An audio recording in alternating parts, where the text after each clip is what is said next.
성도들에게 주어진 신령한 복에 대해서 이야기한 바울은 이제 성도들을 위해서 기도하기 시작합니다.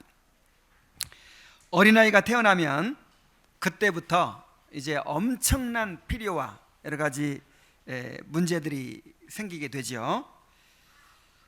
그런 것처럼 성도들이 거듭나게 되면 그때부터 이제 영적인 필요들이 생기고 또 영적인 문제들이 많이 생겨나게 됩니다. 그래서 거듭난 성도들을 위해서 이제 바울이 영적인 부모로서 그렇게 기도하고 있는 것입니다.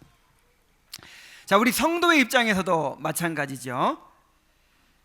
어린아이가 태어나면 그때부터는 이제 엄마를 간절히 구하고 찾게 됩니다. 생존이 엄마에게 달려있기 때문이죠. 이와 같이 거듭난 성도도 하나님을 구하고 찾는 것이 이 영적인 본능입니다. 이 기도는 거듭난 성도의 생존 본능이에요. 그리고 이것이 거듭났다는 증거이기도 합니다. 갈라디아서 4장 6절에 보면은 너희가 아들이므로 하나님이 그 아들의 영을 우리 마음 가운데 보내사 아빠 아버지라 부르게 하셨느니라 그랬어요. 이제는 이 거듭난 성도는 이제 본능적으로 나의 생존이 하나님께 달려있다는 걸 알기 때문에 이제는 어린아이가 엄마를 찾듯이 항상 아빠 아버지를 부르면서 그렇게 구하고 찾게 되는 것입니다. 이 성도를 위한 바울의 기도는 우리가 어떻게 하나님 앞에 구해야 할지 또 하나님 앞에 무엇을 구해야 할지를 우리에게 잘 보여줍니다.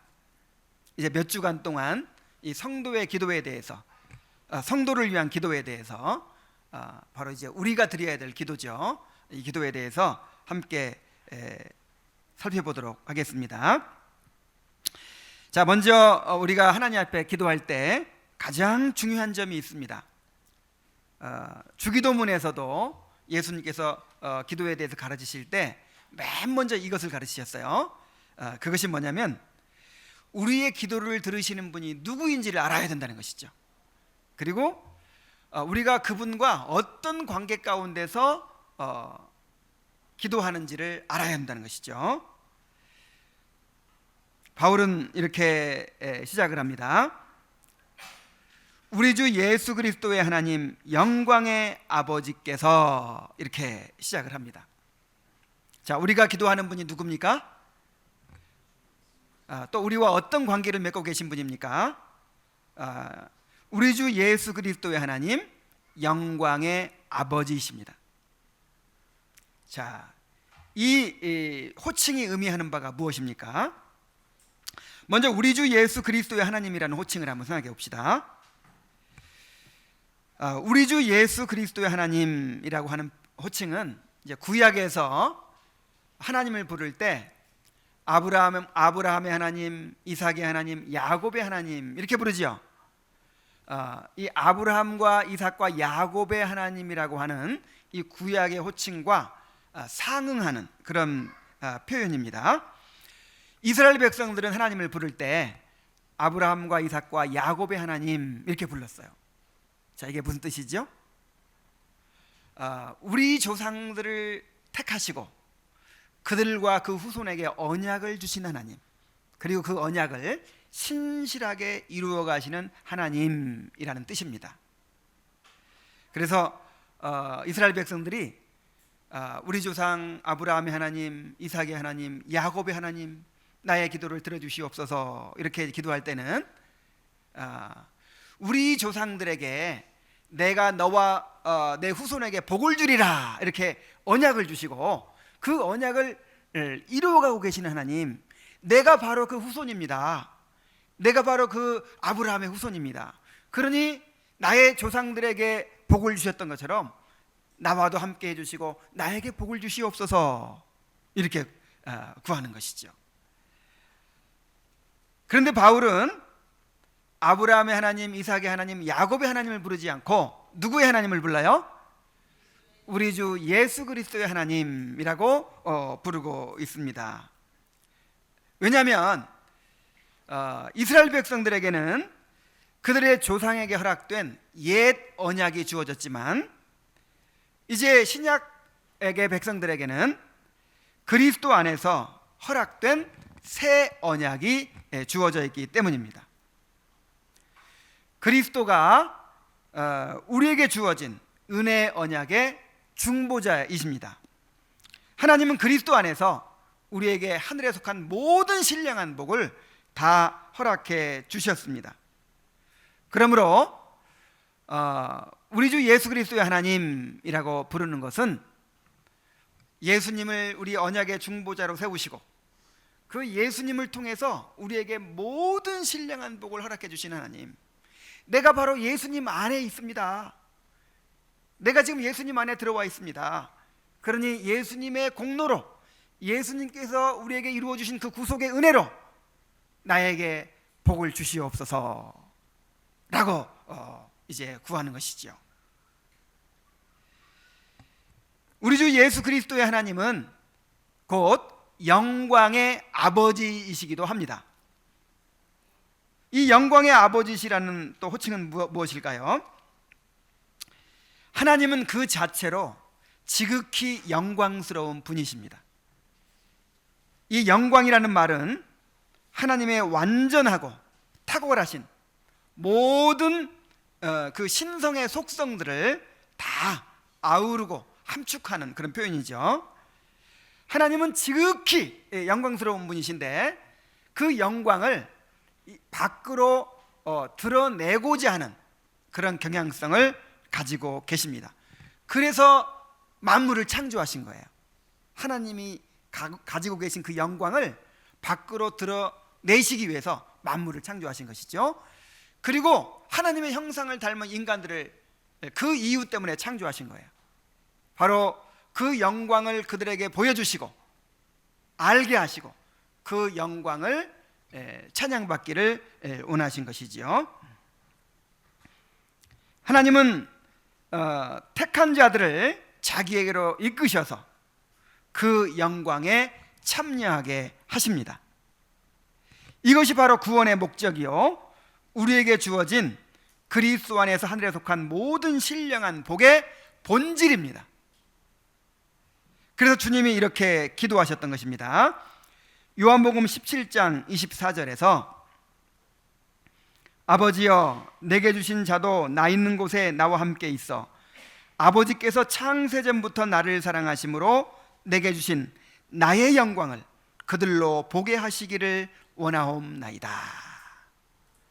자, 주님께서 우리를 위해 무엇을 기도하십니까?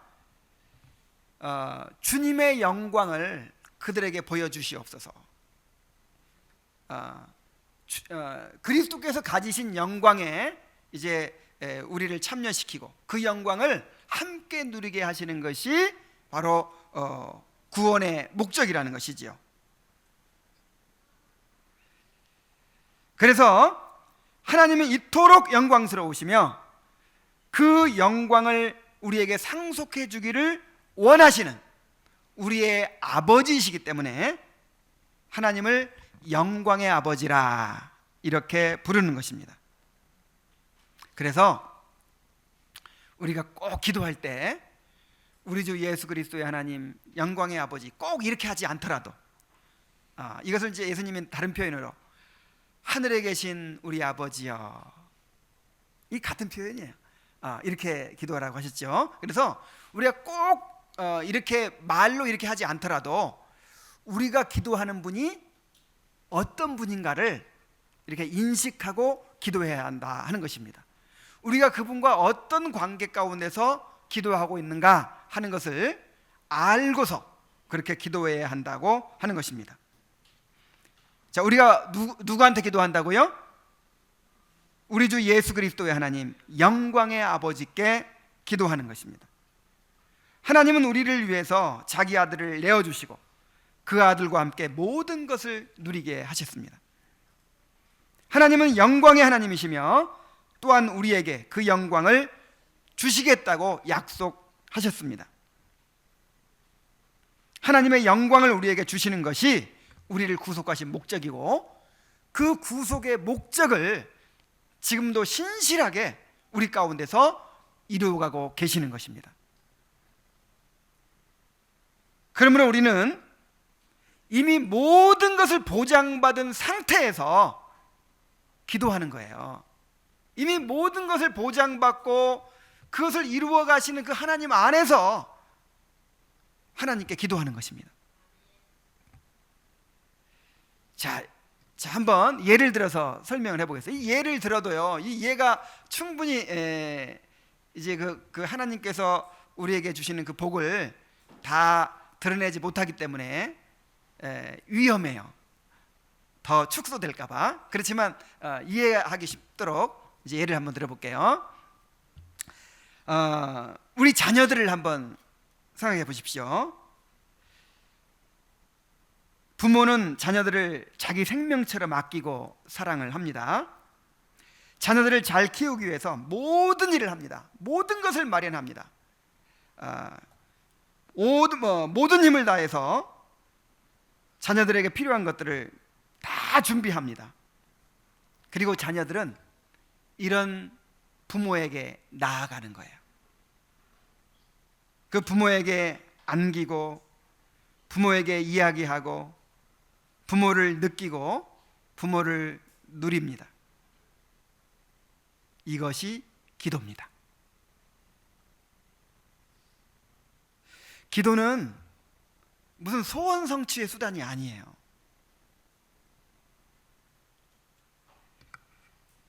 기도는 우리가 무슨 하나님을 설득해 가지고 우리의 뜻을 관철시키고자 하는 어떤 그런 수단이 아니란 말이에요.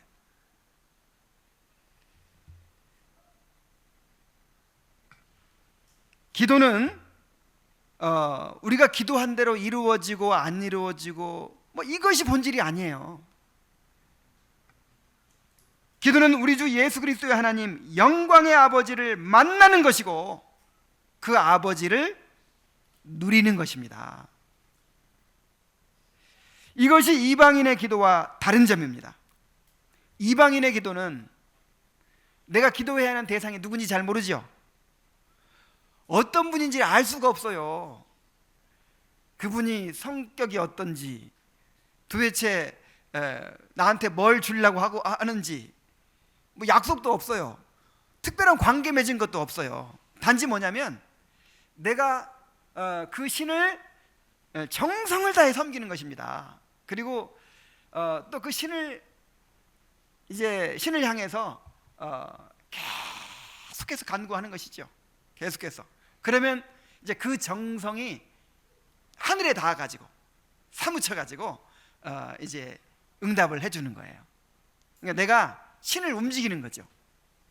그래서 얼마나 정성을 더 많이 드리느냐, 얼마나 내가 더 기도를 많이 해가지고 신의 마음을 움직이느냐, 이게 이방인의 기도죠.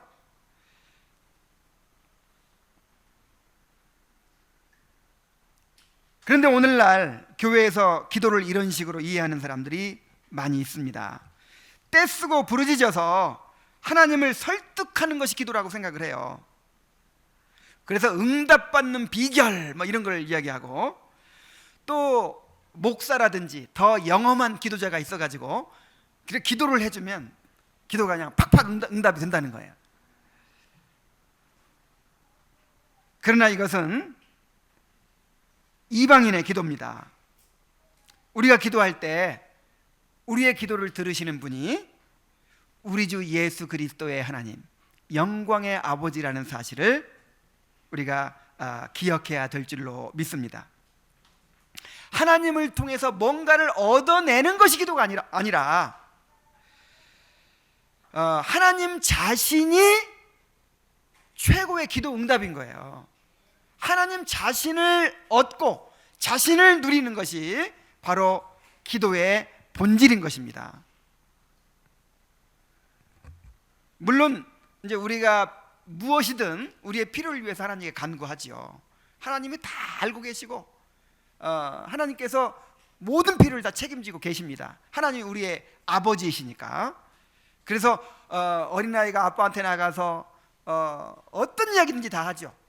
아픈 것도 얘기하고 뭐 필요한 것도 얘기하고 먹고 싶은 것도 얘기하고 다 얘기하죠. 그럼 아빠가 다 책임집니다. 그 책임지는 방법은 그거를 요구하는 대로 주는 것을 통해 책임질 수도 있고, 또 안 주는 것이 책임일 수도 있어요. 막 몸에 해로운 거, 뭐 필요 없는 거 막 달라고 하는데 그거 다 주면 어떻게 돼요? 그래서 아빠는 책임이 있기 때문에 안 주는 것입니다. 주고 안 주고가 문제가 아니고, 내가 그렇게 구할 수 있는 아빠가 있다는 거, 그 아빠와 교제를 누린다는 거, 그 아빠와 만난다는 게, 이게 기도의 본질이라 이 말이에요. 자, 그렇다면 우리가 기도하는 분이 우리 주 예수 그리스도의 하나님 영광의 아버지라면 우리의 기도의 제목이 무엇이 되어야 하겠습니까? 물론 이제 여러 가지가 있겠지만 우리가 구하는 것의 그 핵심이 무엇이어야겠습니까? 바로 하나님을 아는 것입니다. 그래서 바울 사도가 뭐라고 기도합니까? 우리 주 예수 그리스도의 하나님 영광의 아버지께서 지혜와 계시의 정신을 너희에게 주사 하나님을 알게 하시고 라고 기도하고 있어요. 하나님을 안다는 것이 무엇입니까?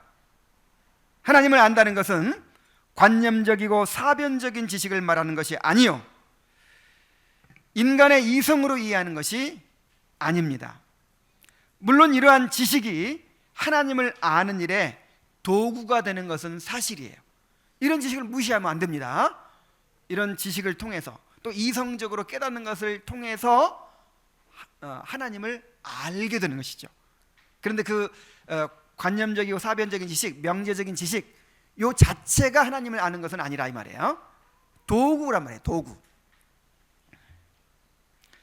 진정으로 하나님을 안다는 것은 거듭난 영혼이 성령 안에서 하나님과 교통을 누리며 하나님을 체험적으로 알아가는 것입니다. 원래 인간은 이렇게 하나님을 알도록 지음받았습니다. 그래서 칼빈의 제네바 요리문답 제1문에 보면 이렇게 되어 있습니다. 인간의 삶의 목적이 무엇인가? 인간의 삶의 제일 가는 목적이 무엇인가? 하는 질문에 답이 뭐냐면 하나님을 아는 것이다, 이렇게 얘기했어요. 자, 우리가 잘 알고 있는 웨스트민스터 소요리 문답 제1문에 뭐라고 되어 있습니까? 인간의 제일 가는 목적이 무엇인가? 뭐예요? 하나님을 영화롭게 하며 영원토록 그를 즐거워하는 것이다, 이렇게 되어 있죠. 이것이 다른 것이 아닙니다. 하나님을 영화롭게 하며 그를 영원토록 즐거워하려면 뭐가 전제돼야 되겠어요? 하나님을 알아야죠. 그 하나님의 영광을 알아야 하나님을 영화롭게 하죠. 또 하나님의 영광을 알아야 하나님을 즐거워하죠. 그래서 다른 말로 하면 인생의 제일 되는 목적이 뭐예요? 하나님을 아는 것입니다.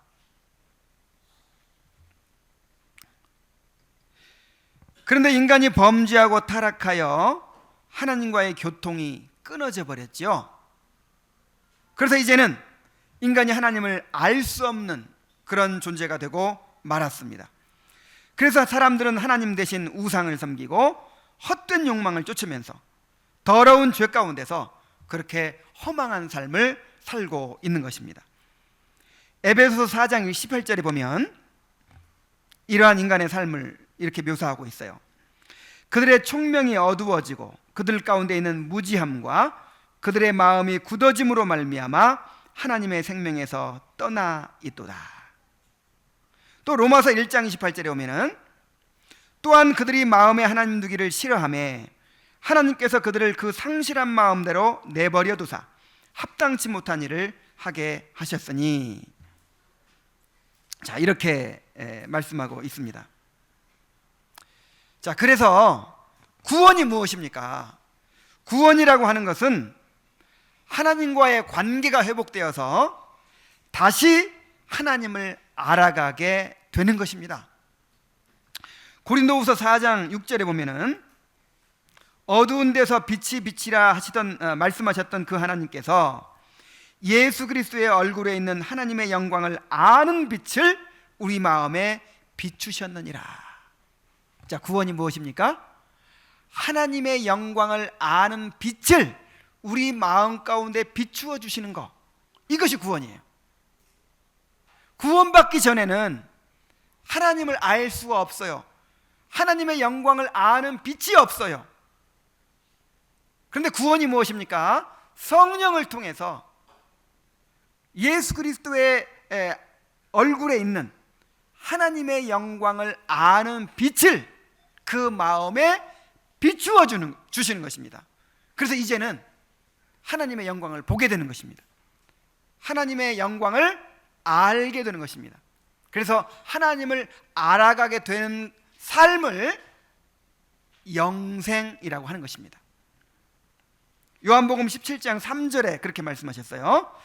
영생은 곧 유일하신 하나님과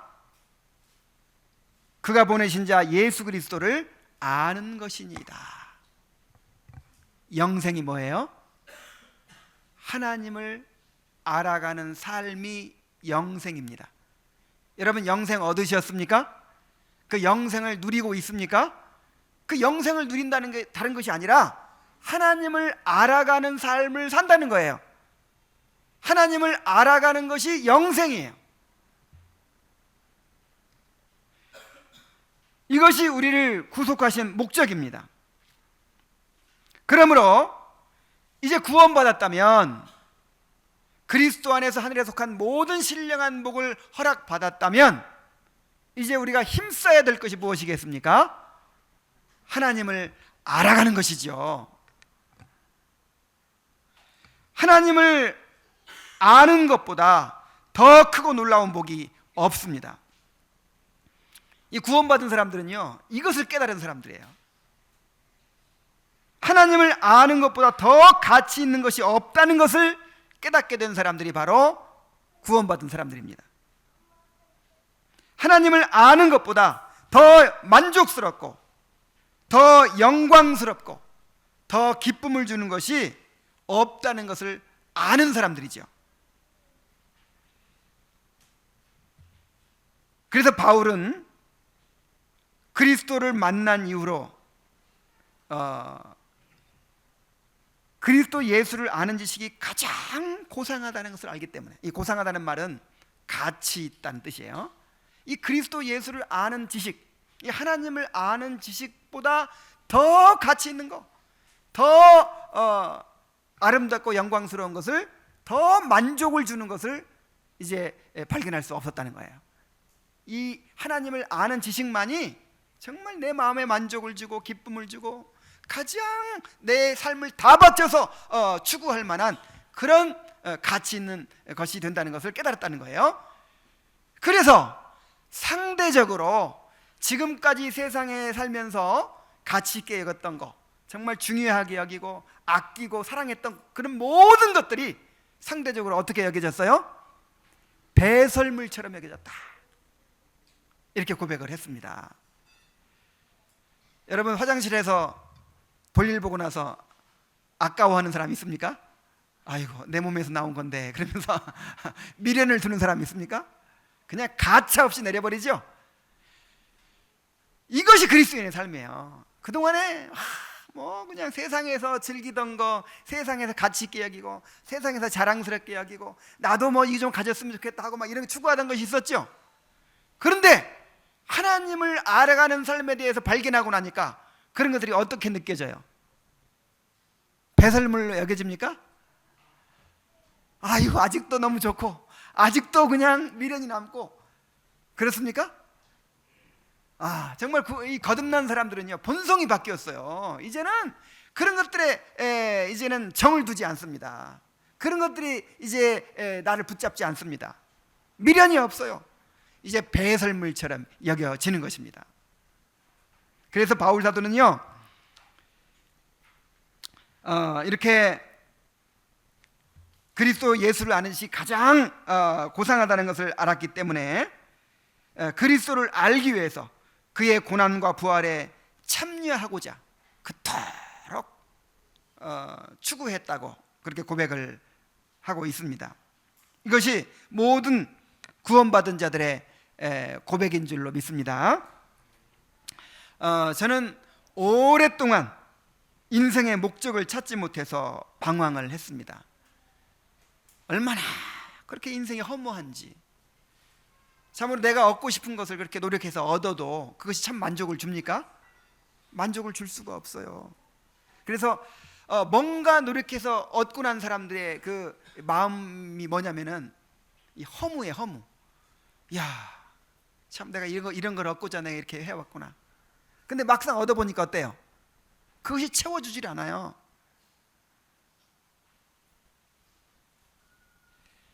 어떤 것도 영원한 것이 없고요, 어떤 것도 완전한 것이 없고, 어떤 것도 참 만족을 주는 것이 없어요. 다 헛되고 허무한 거예요. 그런데 하나님을 아는 것이 인생의 목적이라는 것을 발견하게 됐습니다.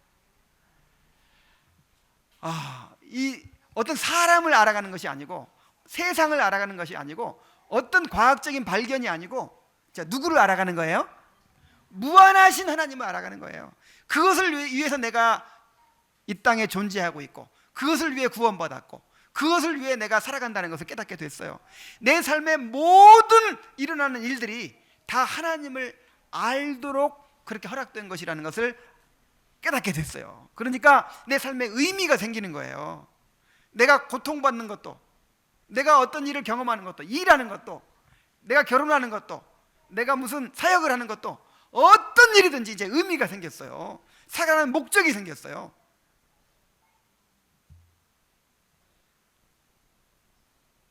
이렇게 하나님을 아는 삶을 발견하지 못하면, 이 목적을 발견하지 못하면 인간은 결코 진정한 행복을 알 수가 없습니다.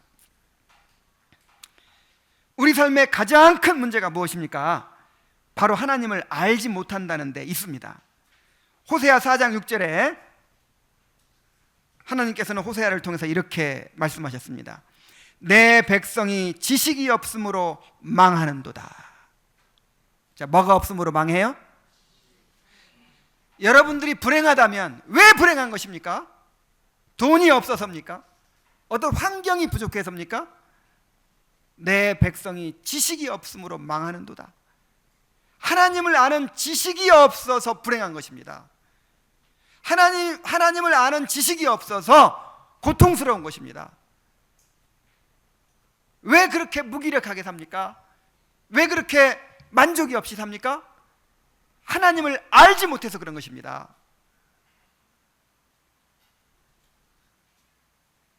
하나님을 알지 못하기 때문에 인생을 헛된 일로 낭비하고 그렇게 죄에 빠져 사는 것입니다. 하나님을 알지 못하기 때문에 이렇게 기쁨이 없고 만족이 없고 능력이 없고 아무런 열매가 없이 사는 것입니다.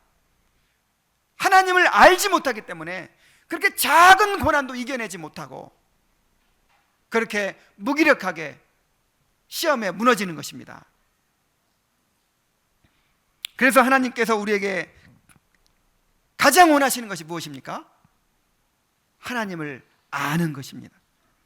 호세아서 6장 6절 말씀에 나는 인애를 원하고 제사를 원치 아니하며 번제보다 하나님 아는 것을 원하노라, 이렇게 말씀하셨습니다.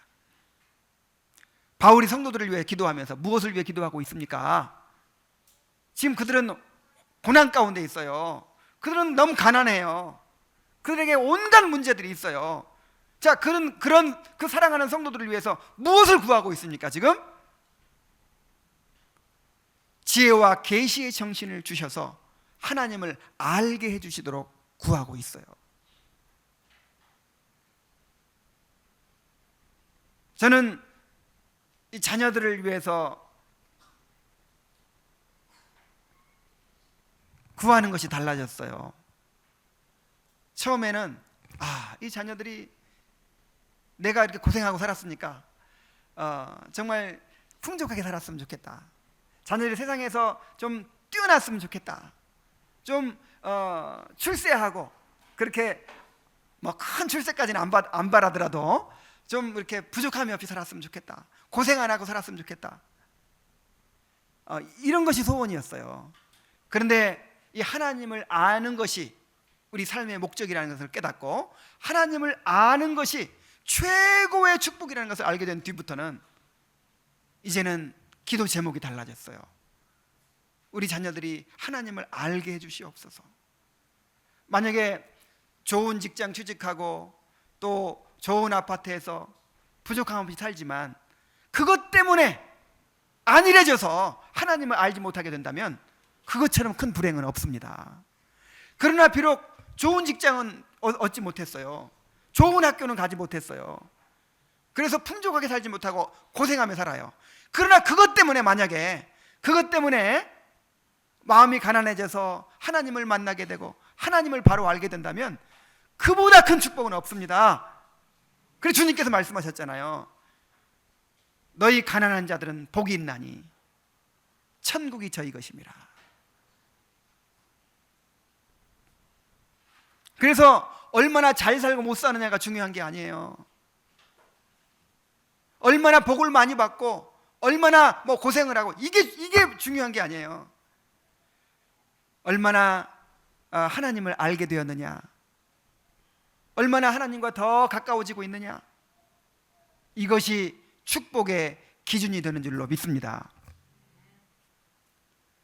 그래서 우리 삶의 목적이 하나님을 아는 것이 될 때 그 사람은 이제 어떤 환경 가운데서도 하나님을 누리며 행복해질 수 있는 거예요. 우리 자녀들이 이렇게 하나님을 아는 삶이 될 수 있도록 그렇게 우리 자녀들을 가르치고 또 훈련해야 될 줄로 믿습니다. 여러분의 존재 목적이 하나님을 알기 위한 것이라는 사실을 정말 철저하게 그렇게 깨달아야 될 줄로 믿습니다. 왜 이 땅에 태어났습니까? 하나님께서 왜 나를 나게 하셨을까요? 하나님의 형상으로 지으셔서 나를 이 땅에 왜 존재하게 하셨을까요? 하나님의 영광을 알게 하기 위해서, 하나님을 알도록 우리를 지으셨단 말이에요. 왜 구원하셨어요? 하나님을 알도록 구원하셨단 말이에요. 왜 결혼합니까? 결혼 왜 해요?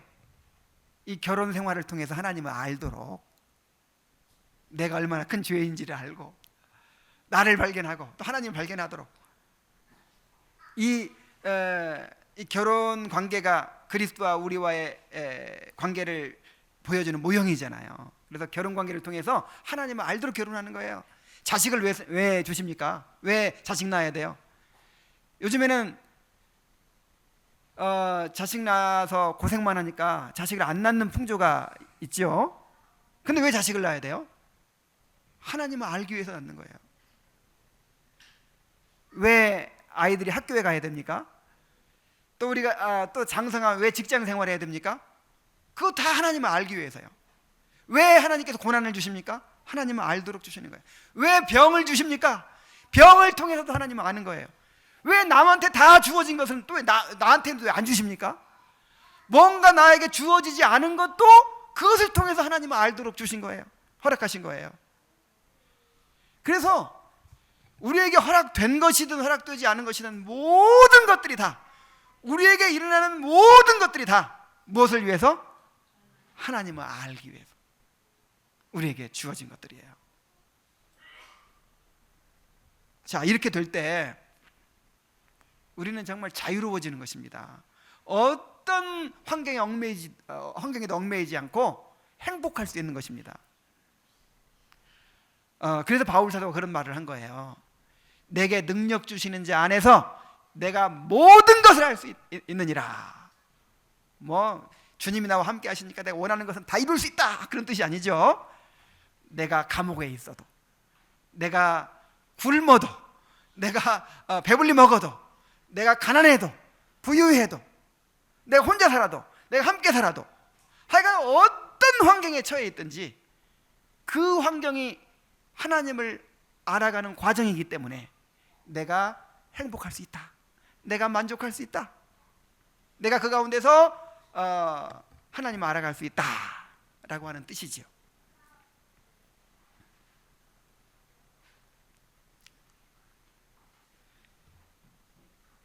우리가 장차 들어가게 될 천국은 영원히 하나님을 알아가는 곳입니다. 천국에서는 우리의 지식이 완전해지고 하나님과의 교제가 완전해질 것입니다. 천국에서는 아무런 방해도 없이 하나님의 완전한 사랑과 영광을 누리면서 마음껏 하나님을 알아가게 될 것입니다. 하나님은 무한하시기 때문에 여러분 천국에 가면 그냥 하나님 한꺼번에 완전히 알아버릴까요? 그렇지 않아요. 하나님은 하나님이고 우리는 피조물이에요. 그래서 천국에서도요 영원토록 하나님을 알아가는 거예요. 끊임없이 하나님을 알아가면서 하나님을 발견해가면서 하나님을 찬양하게 될 것입니다. 그러면 또 이제 이런 생각 가진 사람이 있을 거예요. 에이, 천국에 가서 어차피 영원히 하나님 알아갈 거니까 이 땅에서 그냥 대충 살고, 이 땅에서 하나님 완전히 알 수도 없잖아요, 그죠? 볼 수도 없고 알 수도 없으니까 나중에 천국에 가서 그럼 하나님 알아가는 삶을 살자. 그리고 이 땅에서는 그냥 대충 살자. 자, 그렇게 될 수 있을까요?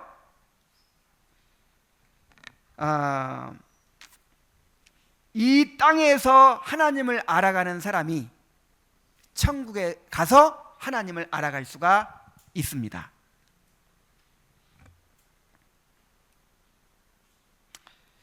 자, 왜 하나님이 우리의 구원을 빨리 이루어 주시지 않고 이렇게 오랫동안 고난받게 하시고 죄와 싸우며 성화의 과정을 거치게 하십니까?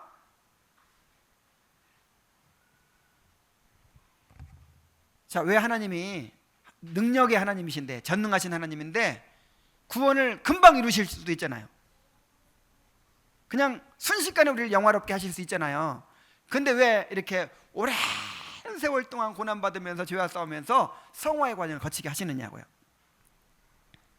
그것은 우리가 천국 가서 영원토록 하나님을 알아가는 삶으로 준비시키는 거예요.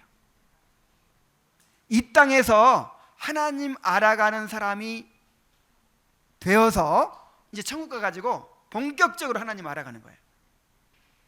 여러분, 갓난아이 대학 보낼 수 있어요?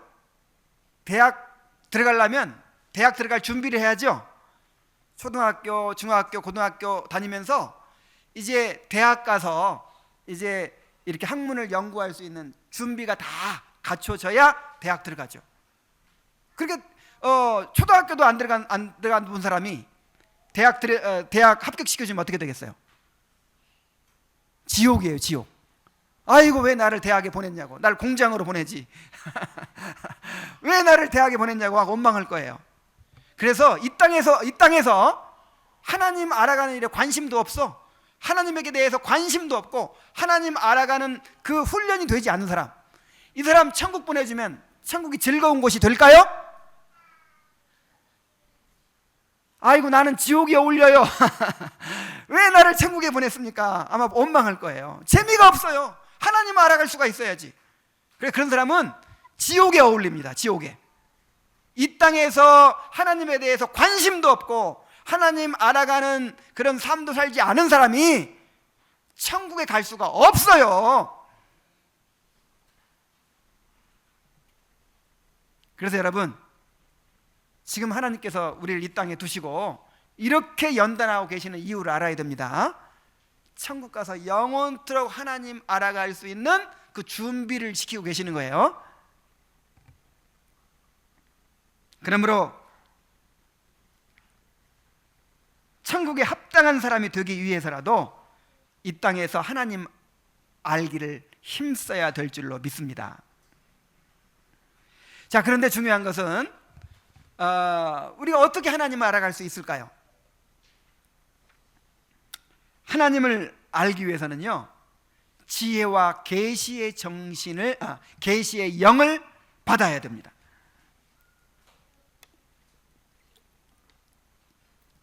자, 바울이 어떻게 기도했죠? 지혜와 계시의 영을 너희에게 주사 하나님을 알게 하시고 그랬죠. 이 지혜는 인간적인 지혜가 아니라 하나님을 아는 지혜를 의미합니다. 그런데 이러한 지혜는 오직 계시를 통해서만 얻게 될 수 있어요. 자, 지혜는 어디서 얻어요? 계시를 통해서. 이 하나님 아는 지혜는 하나님의 계시를 통해서 얻습니다. 그래서 지혜와 계시 이렇게 짝을 이루고 있는 것입니다. 그런데 하나님의 계시를 통해서 하나님 아는 지혜를 얻는 것은요, 인간의 이성적인 능력으로 안 된다는 거예요. 무엇으로 돼요? 지혜와 계시의 영, 성령을 통해서만 가능합니다. 고린도후서 2장 9절로 10절 말씀 한번 찾아봅시다. 고린도후서 2장 9절로 10절.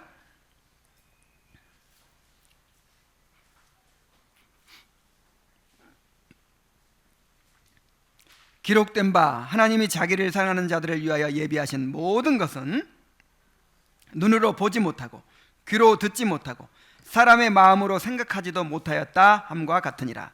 오직 하나님이 성령으로 이것을 우리에게 보이셨으니 성령은 모든 것 곧 하나님의 깊은 것까지도 통달하시느니라 그랬어요. 자, 하나님이 무엇으로 이것을 우리에게 보이십니까? 성령으로 보여주십니다.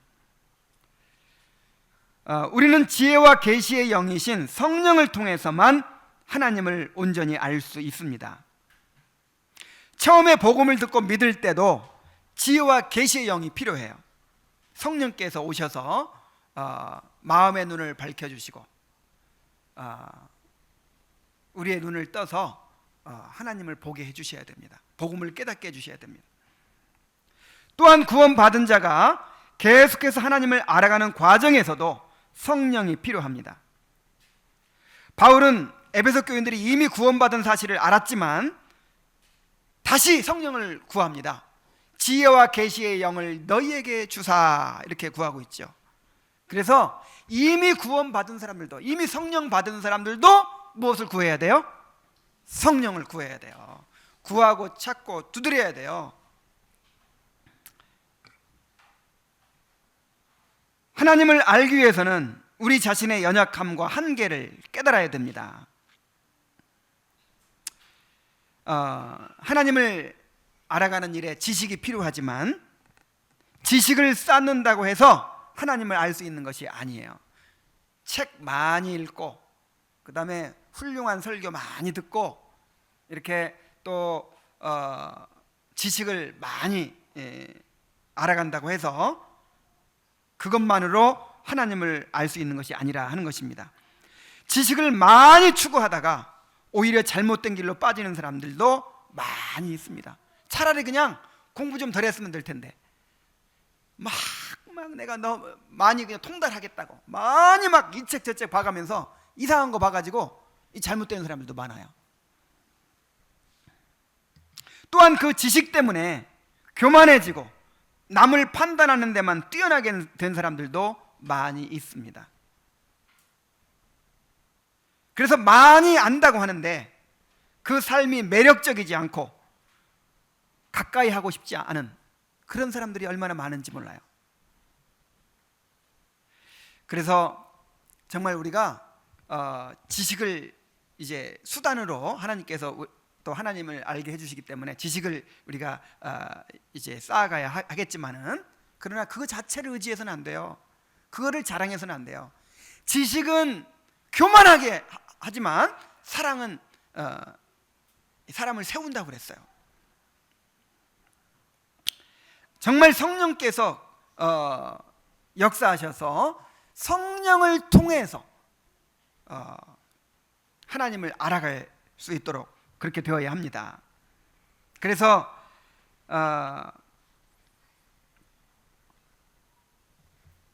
우리가 지식을 통해서 하나님을 제대로 알아가게 되면 더 겸손해지고 더 사랑이 풍성해지고 더 기도하게 되고 더 하나님을 예배하게 되어야 하는 것입니다.